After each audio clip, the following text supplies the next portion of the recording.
in Prince George, where there is a large apartment fire going on. CBC's Andrew Kurjata joins us from there. Andrew, what can you tell us about this fire? I can see lots of smoke and crews behind you.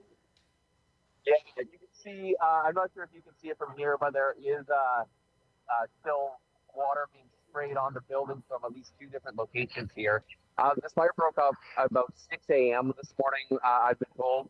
You can just see thick black smoke sort of all over the city. You're seeing that now from a little earlier today. I spoke to the assistant fire chief a little bit earlier.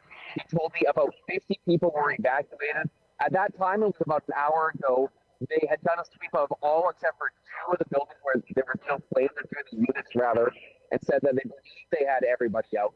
I do have a request into BC Ambulance Emergency Health Services. Not sure what the status is there, but at this point, just a few minutes ago, there were flames coming out of that back building, which is just overlooking the DP Todd Secondary School, high school. But it looks like that's under control, and there is maybe a bit more of a control and mop-up stage. But again, at least 50 people displaced by this severe damage. Roof is gone. You can see some of those buildings near the top completely gutted. So obviously people will be looking for places to live, places to stay. Again, don't know the status of the injuries. It does sound like everybody got out, although that's not been fully confirmed yet. But that is some good news, at least this morning, for people. And yeah, at this point, they just closed off the roads and are trying to get things under control. And Andrew, is there any word on what might have caused this fire? It's still a little bit too early to say. We haven't heard any cause. Of course, they don't really get a sense of that until they're able to go in.